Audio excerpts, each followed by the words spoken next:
everyone, this is Pico Entertainment and we are back again, and here now we have another video for you, and we're going to talk about Avatar The Way of Water hitting a milestone of grossing $2 billion at the box office worldwide, and whether it's had a transcendent or cultural impact despite hitting that total. Now there may be spoilers throughout for the movie itself, so just beware when going into this overall video, and you can check out both my non-spoiler and spoiler reviews of the film, and I'll leave some links within the description. So recently then, it was confirmed on the late Sunday 22nd of January 2023 that the Avatar sequel has indeed crossed the $2 billion mark, retaining the top spot within the US cinemas for the 6th consecutive week, grossing over $20 million in its weekend. It overall becomes the 6th movie to cross $2 billion, alongside the likes of the first Avatar film from 2009, both the Avengers movies Endgame and Infinity War, Star Wars The Force Awakens, Titanic after multiple releases. So yes, it is an achievement for the movie, and yes, James Cameron has now been the only director to make 3 films that have grossed $2 billion worldwide. But for all of the box office records, do people really care about this sequel? Has it managed to have a big cultural impact that one would expect a $2 billion movie to make? Now immediately, people will answer yes, it has. It must have done. It must have had a cultural success. It sold enough tickets to get to $2 billion worldwide, so people must have cared about it, right? Well, not necessarily. And when we talk about cultural impact of a movie, we speak about films that not only people within fandom talk about, but also general audiences. When you go out in the street to a random person and you name them this movie, they will know about it in some way, shape or form. And when they talk about the film, it won't just be about the money that the film has made, it will be about certain aspects of the movie itself, whether it's the story, the characters, certain scenes or dialogue. And all of these parts of the movie will have some resonance with viewers many years after its release. So what then do we deem to be a cultural blockbuster that's made impact culturally within general audiences? Well, of course, we talk about the biggest one ever, the first Star Wars movie from 1977. We look at Jaws as well, a couple of years before that. Other examples include the likes of Raiders of the Lost Ark. We look at Rambo First Blood Part 2, both in 1985, alongside the 4th Rocky film within the same year. We look at Tim Burton's Batman from 1989, the James Cameron sequel Terminator 2 Judgment Day in 1991, Jurassic Park in 1993, Independence Day in 1996, The Matrix in 1999, we then had Gladiator in 2000, and then later on, as the superhero genre really started to kick into gear, we look at The Dark Knight grossing over $1 billion worldwide in 2008. We then of course had the first 3 Avengers movies, the first one being the most culturally resonant of course in 2012, and then later on, as mentioned before, with the likes of both Infinity War and Endgame.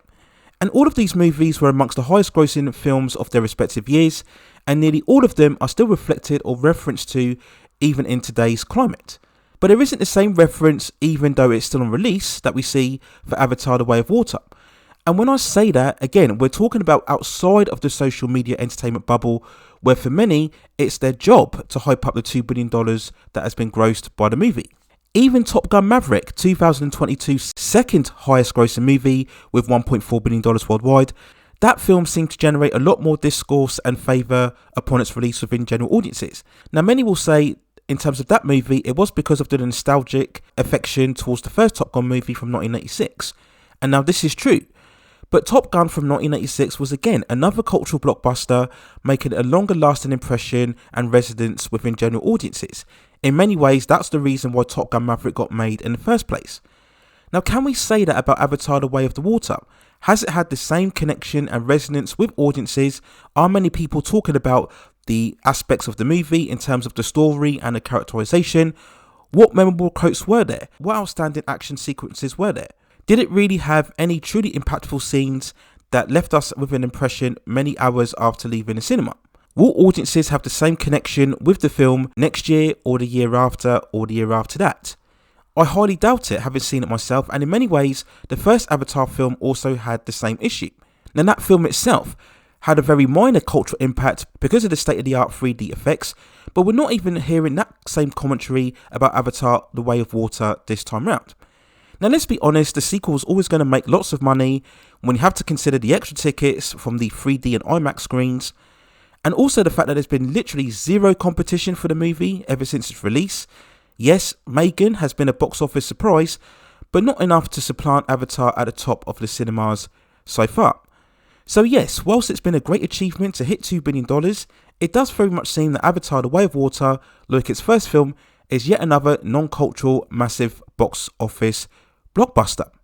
So those are my overall thoughts and feelings on the recent milestone made by Avatar The Way of the Water, making $2 billion worldwide, and perhaps not having the same cultural impact that we would expect a film grossing that much to make.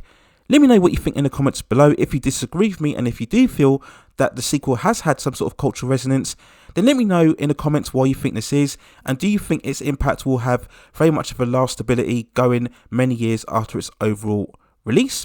And if you have any other suggestions regarding any other television series, movies, or any other topics or issues within the entertainment industry that you'd like to see me cover, then also let me know within the comments, and I will see if I can provide further commentary for you on those topics within the future. Please consider hitting like the subscription and notification buttons so I can provide you with more high quality content like this in the future. But that's it for now. Take care of yourselves, and I will see you very, very soon.